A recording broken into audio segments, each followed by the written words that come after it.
Saudara-saudara, mari kita membuka kitab kita dari Kisah Para Rasul 2 ayat 1 sampai 13.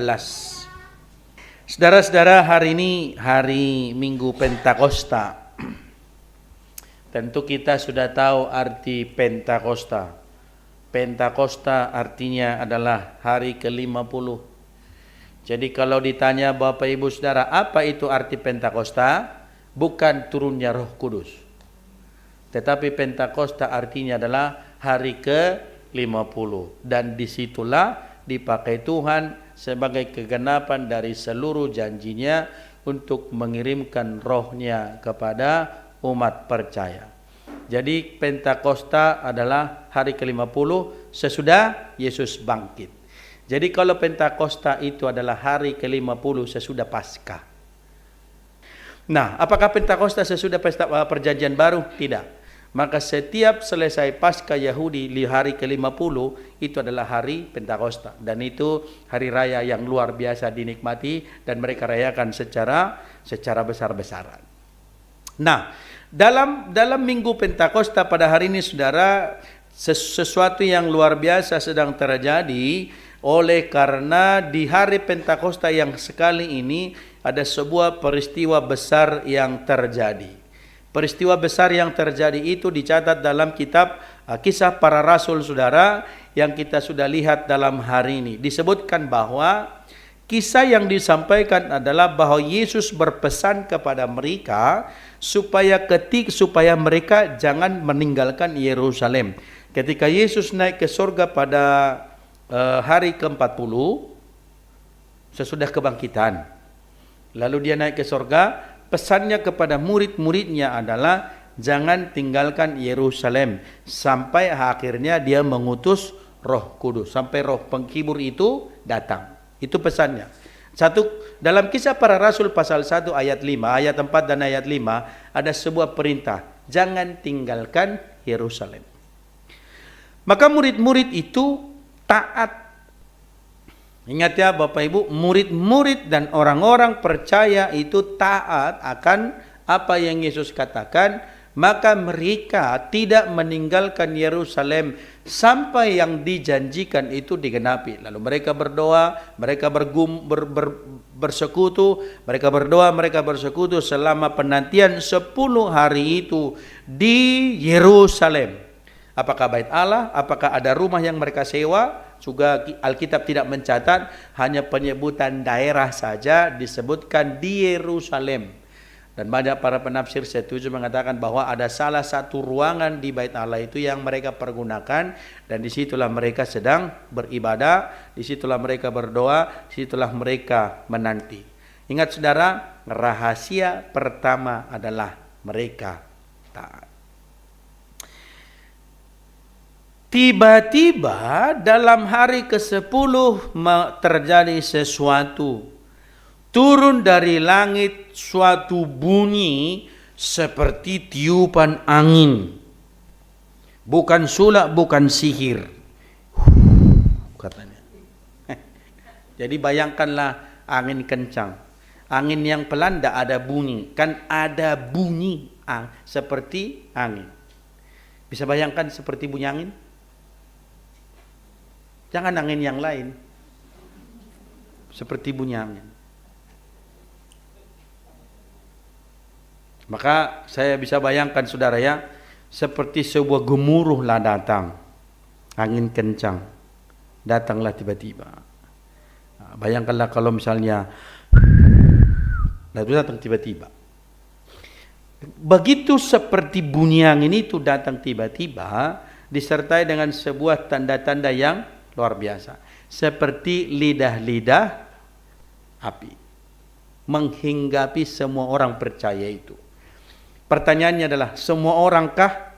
Tidak, tapi mereka yang bersekutu. Mereka yang bersekutu itu, yang menantikan itu, mereka yang dihinggapi lidah-lidah seperti nyala api.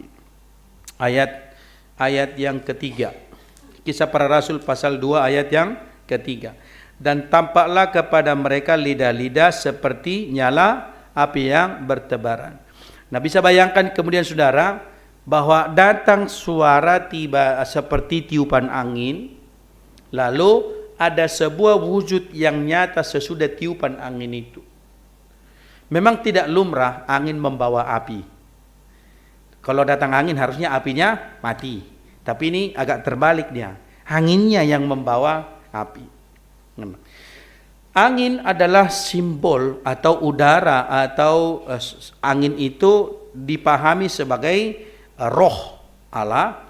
Kalau dalam bahasa Yunani, roh itu diterjemahkan dari pneuma yang bisa berterjemahkan dengan angin, bisa juga diterjemahkan dia seperti nafas, atau dia juga bisa diterjemahkan itu seperti roh itu yang terjadi. Lalu kemudian roh yang dimaknai dengan pneuma itu datang dalam wujud api. Kalau kita perhatikan kemudian saudara, roh itu sebagai api adalah yang memurnikan, maka segala sesuatu yang murni adalah sebuah proses. Maka kalau emas yang murni dibakar, dia akan nampak semakin mengkilat. Kalau dia imitasi pasti hitam. Ya kan? Jadi kalau emas murni itu pasti akan semakin mengkilat, semakin kilau dia. Jadi kalau Bapak Ibu punya emas, bakar aja supaya semakin mengkilat. Lalu kalau ada penjual bilang emasnya 24 karat ini, lalu coba dites, kalau hitam-hitam itu palsu. Maka sesuatu yang murni saudara ada mengalami sebuah proses. Sesuatu yang murni, sesuatu yang dinyatakan asli, saya katakan harus melalui sebuah proses uji kelayakan. Maka ketika kita hari ini berbicara soal imanku kuat, imanmu kuat, aku cinta Yesus, aku mengasihi Yesus, jangan buru-buru. Sudah diuji belum? Sudah diuji belum? Kalau semua keadaan baik, lalu kita percaya aku mengasihi Tuhan, wah itu gampang, itu mudah. Tetapi ujiannya. Saya kembali melihat kepada sebuah kualitas iman yang benar yang dicatat dalam Alkitab seperti yang dialami oleh siapa? Ayub misalnya. Ujian yang betul-betul sebuah ujian. Betul-betul ujian yang sempurna sudah dialami. Tetapi dia tetap berdiri pada sebuah pengakuan. Tuhan yang memberi, Tuhan yang mengambil. Terpujilah Tuhan. Bahwa dia dinyatakan sebagai orang yang benar. Nuh, di tengah komunitas yang rusak moralnya, di tengah seluruh umat manusia yang sudah tidak lagi takut Tuhan, di tengah komunitas orang-orang yang sudah moralnya rusak, tapi Nuh dan keluarganya masih taat sama Tuhan, maka hanya dia yang berkenan kepada Allah, ada di komunitasnya. Kalau lingkungan mendukung, kalau semua mendukung, kalau semuanya dalam keadaan baik, lalu kita berkata imanku kuat, tunggu dulu. Ada ujian. Saya khawatir saudara sedikit ujian ngambek, sedikit ujian langsung bersungut-sungut, lalu sedikit ujian lagi kita langsung apakah istilah Sunda? Melep. Atau sedikit tantangan saja sudah ada hal-hal yang misalnya kita lihat pada sesuatu yang reaksi kita sudah langsung nampak aslinya sebenarnya. Sudah menunjukkan asli kekuatan, ketangguhan sikap dan mentalitas. Roh digambarkan sebagai api yang memurnikan, dan itu yang ada pada murid-murid itu yang bersekutu itu yang memurnikan mereka dan yang menguji segala sesuatu dalam diri mereka. Tampaklah lidah-lidah seperti nyala api yang bertebaran dan hingga pada mereka masing-masing, dan itu digambarkan sebagai roh yang berfungsi menyucikan, menguduskan orang-orang percaya dan hidup dalam roh, hidup dalam proses pengudusan, hidup dalam roh, hidup dalam proses penyucian, hidup dalam proses menyempurnakan hidup berkenan kepada Allah. Hidup dalam roh berarti hidup dalam proses adanya perubahan kepada hal-hal yang positif dan lebih baik. Hidup dalam roh berarti ada sebuah progres menjadi lebih baik dan lebih benar, lebih kuat dan lebih kokoh. Saya juga yakin dan percaya saudara bahwa tidak ada kekuatan iman yang instan, tapi sudah melalui sebuah proses. 9 tahun yang lalu ada seorang artis menjadi Kristen dan bukan kesaksian di berbagai stasiun televisi, YouTube dan juga berbagai gereja. Tapi Mei yang lalu murtad lagi. eh, mungkin hal lumrah dalam beberapa pandangan orang. Tetapi saya berpikir kemudian berbicara ini, saudara, saya berpikir memang ya tidak setiap orang yang menyebut Tuhan, Tuhan adalah muridku, kata Tuhan nanti. Lalu semua kita harus berbicara pada sebuah ujian. Apakah hidup dalam Tuhan makin membuat kita dewasa? Apakah hidup dalam Tuhan membuat ada sebuah pembaharuan, perubahan? Apakah hidup dalam Tuhan sudah membuat kita kepada sesuatu yang lebih baik dan lebih baik dan lebih baik? Dan adakah kita sudah mengalami sebuah Pentakosta dalam hidup kita? Hadirnya Roh mengubahkan, menjadikan kita baru. Perlu kita pikir, saudara. Sebab ketika tidak ada sebuah pengalaman rohani itu, lalu bagaimana kita berbicara tentang sebuah keberanian? Bagaimana kita berbicara tentang sebuah dampak? Sementara kita pun belum mengalami sesuatu yang berdampak. Belum kita alami. Saudara-saudara, peristiwa Pentakosta yang terjadi pada saat Roh Tuhan turun atas mereka membuat sesuatu yang luar biasa terjadi. Dan sebagaimana disebutkan dalam tema firman Tuhan hari ini adalah bahwa Pentakosta itu sebagai sebuah permulaan yang baru. Yang pertama permulaannya adalah bahwa apa yang dinantikan itu digenapi oleh Tuhan.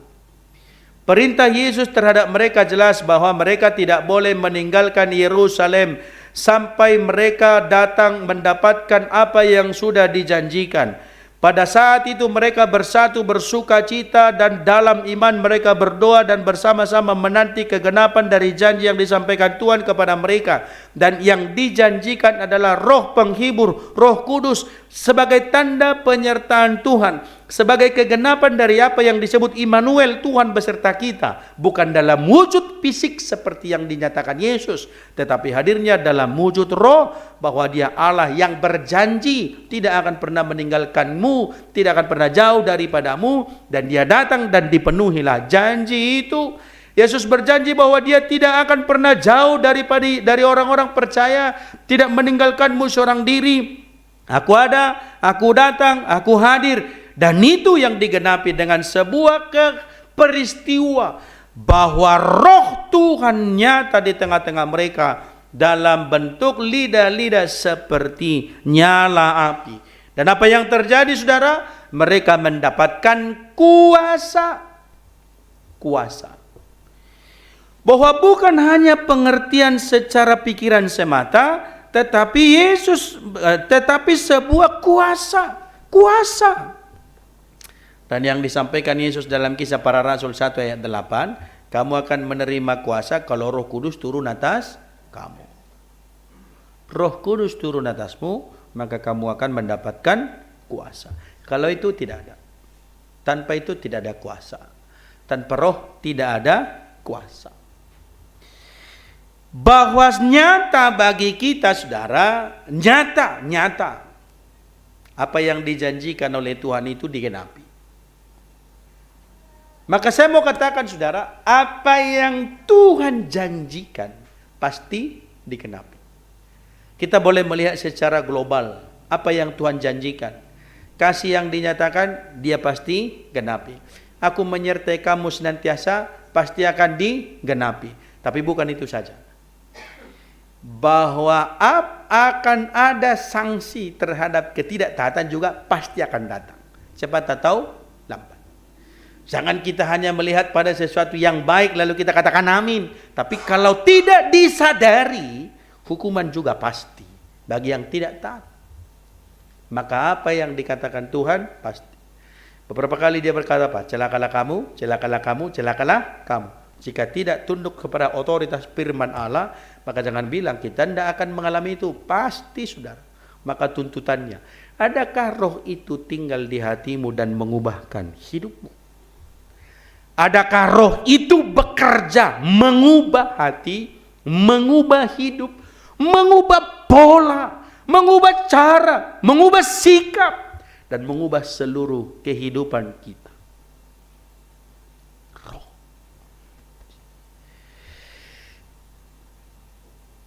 Kehadiran Roh yang dijanjikan Dan itu berarti kita sedang merayakan hari lahirnya gereja. Kapankah gereja lahir? Ketika hari Pentakosta dan ketika pencurahan Roh Kudus. Hari ini. Hari ini. Maka kita sedang memperingati hari turunnya, hari lahirnya gereja. Inilah pertama sekali gereja dirayakan kelahirannya. Maka kalau ditanya kapankah gereja terbentuk? Ketika Pentakosta. Kenapa disebutkan gereja lahir pada waktu itu? Karena pada saat terjadi Pentakosta, mereka telah mengajarkan, menyampaikan berita tentang kerajaan Allah. Mereka telah berbicara tentang kerajaan Tuhan. Dan segala apa yang digenapi tentang kerajaan Allah, yang dinubuatkan tentang kerajaan Allah, semuanya sudah digenapi dan gereja lahir. Dan Roh Kudus telah turun ke atas pengikut-pengikut Yesus. Dan mereka kemudian dapat menjangkau orang-orang di luar. Mereka menjangkau orang-orang yang belum ada dalam komunitas mereka. Dan dari komunitas kecil yang ada pada waktu itu, mereka menjangkau ke seluruh dunia. Mereka menjangkau banyak orang.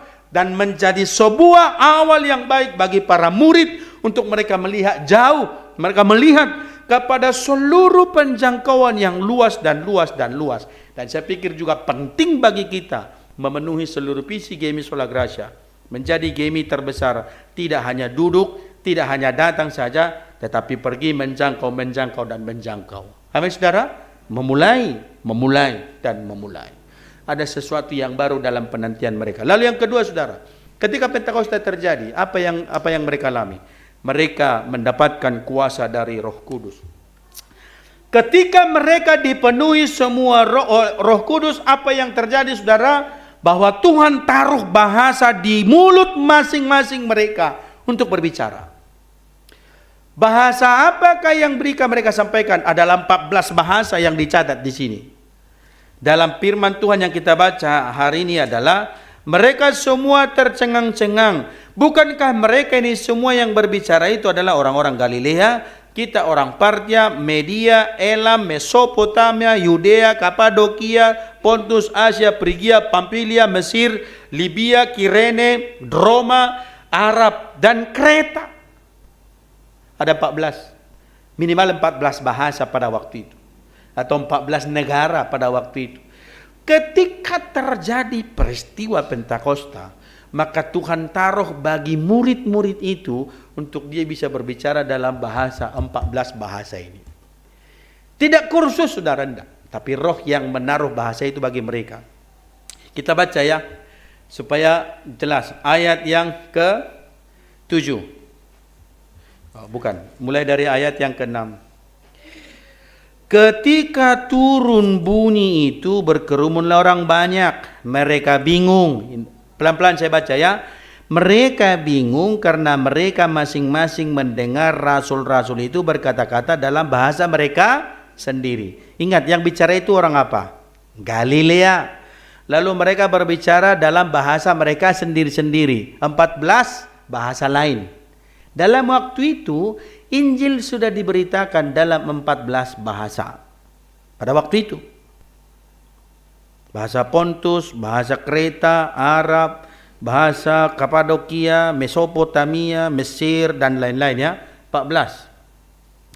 Mereka semua tercengang-cengang dan heran. Orang banyak itu heran. Lalu berkata, bukankah mereka semua yang berkata-kata itu orang Galilea? Ayat 8. Bagaimana mungkin kita masing-masing mendengar mereka berkata-kata dalam bahasa kita? Kalau Pak Arosama sedikit-sedikit tahu bahasa Batak. Jadi kalau saya ngomong Batak mungkin dia bilang aku tahu itu. Tanpa roh pun dia udah tahu itu. Tapi Bapak Ibu tidak ngerti bahasa Nias. Tapi kalau beliau ngomong bahasa Nias, kita mendengarnya dalam bahasa kita.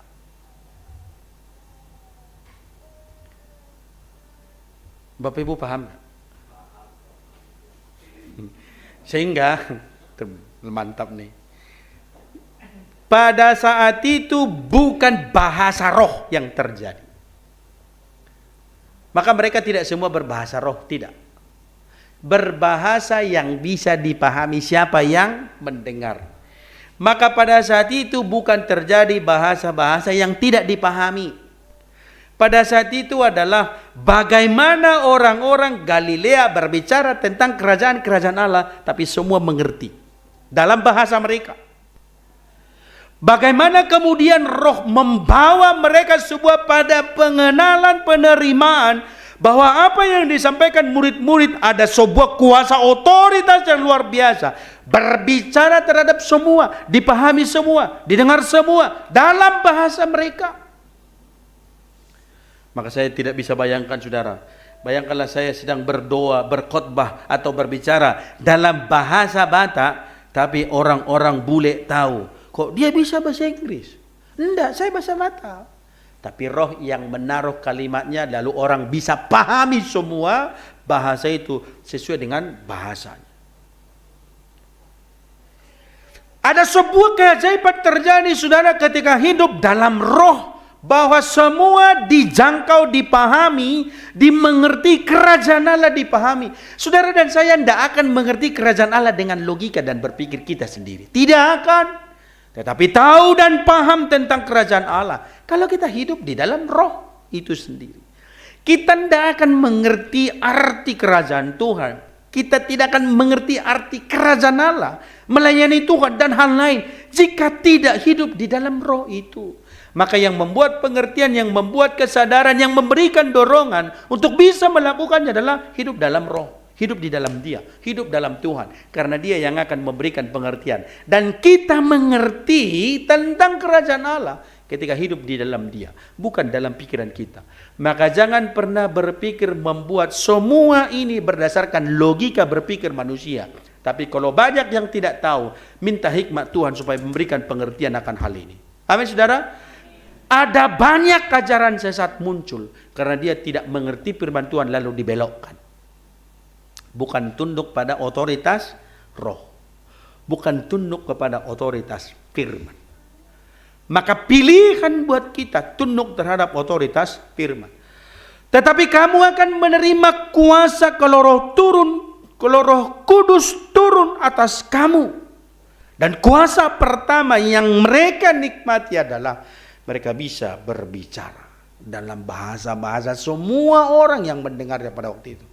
Jadi pada waktu itu tidak terjadi bahasa roh seperti yang dipahami sekarang. Bahasa roh kan sekarang katanya enggak dimengerti. Ada yang bisa bahasa roh?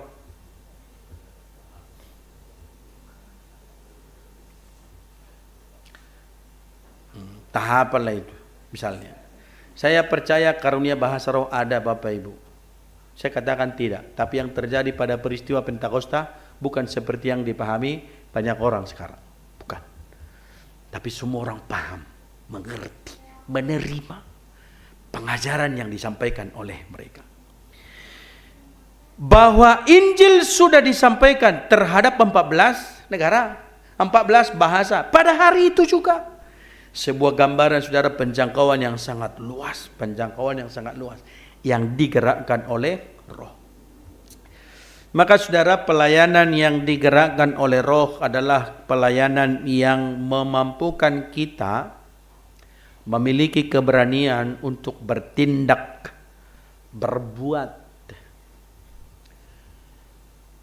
Pelayanan dan kehidupan yang di dalam Roh adalah adanya sebuah dorongan dalam diri kita untuk berani berbuat, bukan berdiam diri.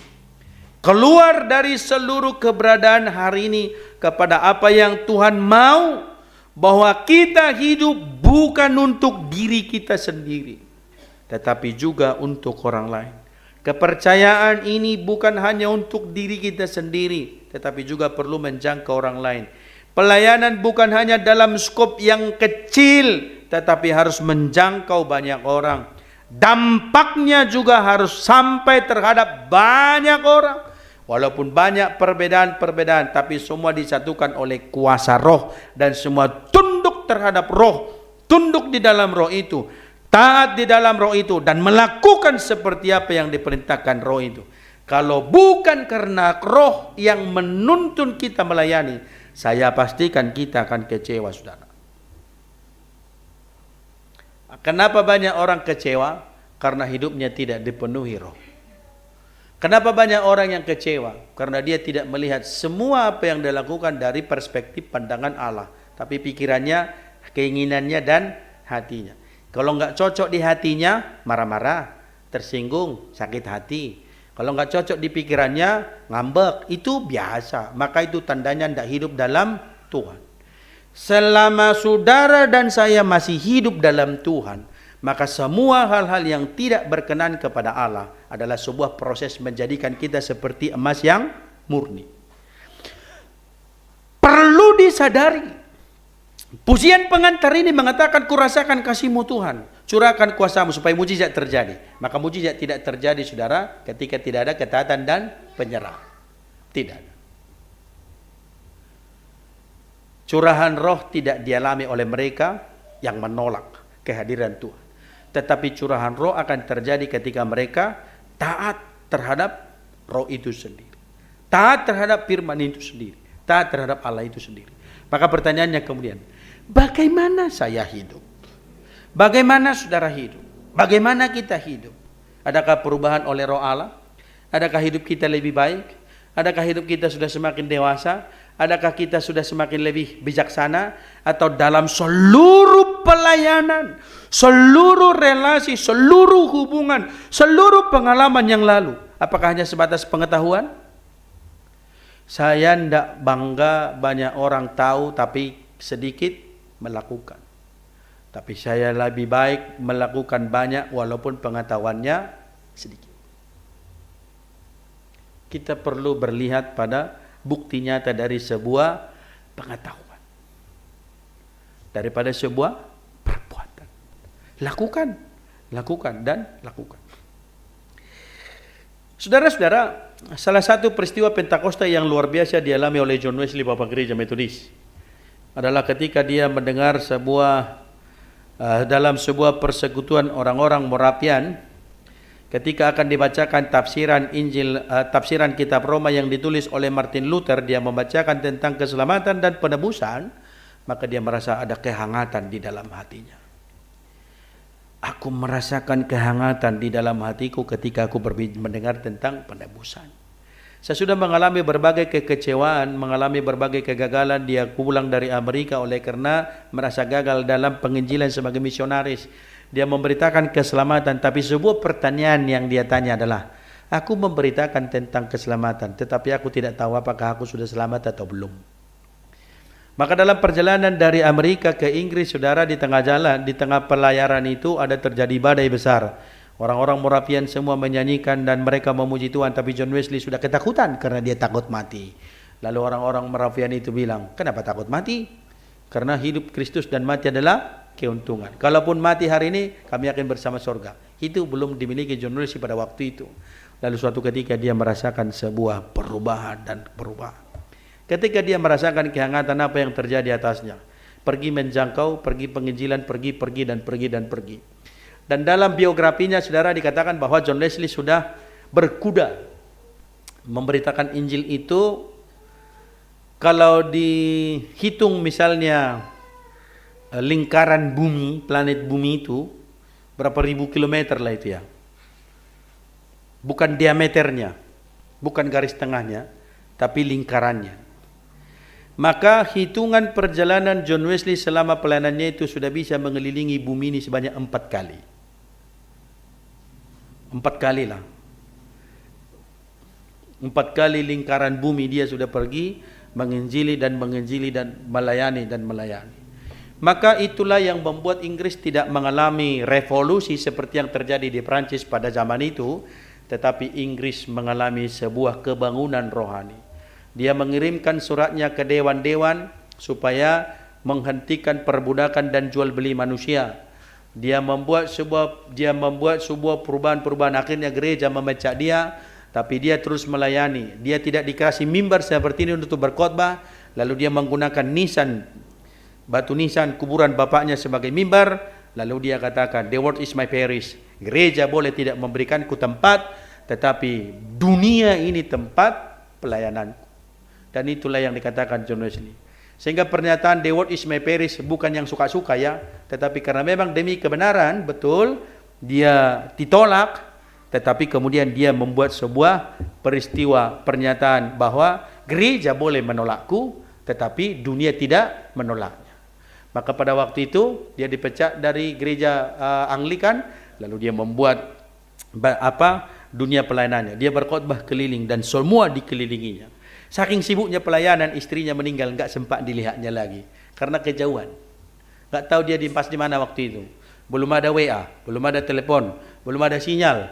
Yang adalah antar surat pakai kuda. Jangan-jangan kuda John Wesley lebih kencang daripada kuda pengantar surat.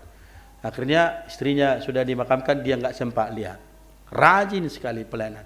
Bayangkanlah 4 kali lingkaran bumi. Siapa yang bisa tahu lingkaran bumi berapa ratus kilometernya? Anak-anak SMA tahu ya? Nggak sempat cek. Fisika ya? 4 kali lah itu. Kira-kira kalau kita pelayanan ini dari rumah ke gereja sudah ada 4 kali Jakarta Medan belum ya? Jakarta Medan itu sekitar 2000 km, 2100 lah. Berarti kalau kali 4 berapa ribu kilometer lah itu.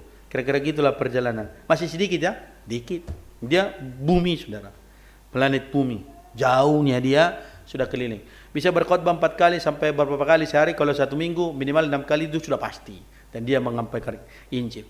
Karena apa? Ada roh yang bekerja atasnya. Ada roh yang mengubahnya. Lalu pertanyaannya kemudian, kira-kira kita mengalami perubahan apa? Kita mengalami pertumbuhan apa? Kita mengalami semangat apa? Kita mengalami perkembangan apa, saudara? Saya khawatir nanti akhirnya kita berbicara dulu aku rajin. Sekarang itu namanya bukan Pentakosta, kemerosotan itu. Dulu aku aktivis, dan sekarang dulu aku masih sukacita, lalu sekarang dulu. Tapi justru kita mau melihat pada sesuatu yang baik, sesuatu yang luar biasa, sesuatu yang benar yang akan kita alami sebagai sebuah dampak dari hadirnya Roh Allah, dampak dari hadirnya Tuhan. Dan saya yakin setiap orang akan melihat dan merasakan ketika Roh Tuhan hadir atasnya, ada sebuah panggilan dan dorongan bagi dia untuk melakukan sesuatu yang terbaik bagi kerajaan Allah. Amin saudara. Maka adakah panggilannya buat kita semua? Adakah panggilan itu bekerja buat kita? Adakah panggilan itu bekerja mendorong kita untuk melakukannya? Maka perlu kita cek, perlu kita periksa kemudian bagaimana kita hidup. Adakah curahan roh itu bekerja dan berkuasa bagi kita? Saudara-saudara, dalam seluruh panggilan pelayanan, saya katakan sama Ibu Pendeta, gereja Metodis pendetanya pasti akan pergi dan datang. Kita tidak calling pastor, kita tapi sending pastor. Pendeta diutus kemanapun. Dan saya bilang sama Ibu, kami siap pergi kemana saja. Kami sudah lalui perjalanan yang panjang dan berliku pelayanan. Belum panjang kali lah ya. Sudah lumayan lah. Ada panjang-panjangnya sedikit. Sebuah pilihan ketika meninggalkan sesuatu yang enak dalam pandangan manusia, lalu memilih sesuatu yang tidak enak menurut pandangan manusia. Saya suka pernyataannya. Yang penting di situ Tuhan berkenan memakai kita. Maka bukan soal tempat di mana, tetapi soal perenungan. Adakah hidupku berdampak di sana? Adakah kehidupan kita kemudian berdampak dalam sebuah tempat di mana kita berada? Maka saya yakin saudara, perenungan juga penting buat kita dalam pekerjaan. Apakah Bapak Ibu di tempat pekerjaan punya dampak atau tidak? Tapi saya rindu setiap kita, kalaupun misalnya pekerjaan di karyawan atau di sekolah, pegawai negeri, pegawai swasta atau apapun, buatlah hidupmu berdampak di situ. Bukan hanya asal datang, lalu kerjakan ala kadarnya, besok berharap dapat gaji. Tidak saudara, kita pun tidak bertanggung jawab. Tetapi hadirmu memberikan sebuah dampak. Hadir kita memberikan sebuah dampak. Dampak baik apa yang akan kita timbulkan? Dampak baik apa yang kemudian lahir? Dampak baik apa yang mereka bisa rasakan? Hal-hal positif apa yang mereka bisa terima dari kita? Dan ketika besok ada terjadi pengurangan ketenaga kerjaan misalnya, kau tidak masuk di dalamnya oleh karena apa? Engkau memberi sebuah dampak yang baik. Bukan kemudian ketika ada sesuatu pengurangan lalu di barisan terdepan, susah diatur ini, tidak bisa ini, nggak ada dampaknya. Maka kita kemudian berpikir soal dampak apa? Sebagai bukti kalau kita ada mengalami sebuah perubahan dan tanggung jawab, maka kita memilih sesuatu yang terbaik. Maka kita juga perlu berpikir kemudian, saya hadir di gereja ini ada dampak apa? Bapak Ibu Saudara hadir di gereja ini, ada sesuatu apa yang bisa kita lakukan? Saya hadir di gereja ini, apa yang bisa saya lakukan? Saya hadir melayani di gereja ini, dampak apa yang bisa kita kerjakan? Dampak apa yang bisa kita lakukan? Maka semua orang berpikir, adakah sesuatu yang baik yang dilakukannya sebagai tanda bahwa engkau sudah menerima roh yang membuatmu berubah menjadi lebih baik? Atau kemudian kita tidak mengalami apapun. Saudara-saudara yang kekasih di dalam Yesus Kristus, Roh Kudus sedang tercurah, akan tercurah dan terus tercurah di gereja ini, bahkan terutama dalam kehidupan kita secara pribadi. Itu berarti saudara, kita sedang ditantang dan dipanggil untuk pergi dalam sebuah keberanian melakukan dan mengerjakan apa yang Tuhan taruh.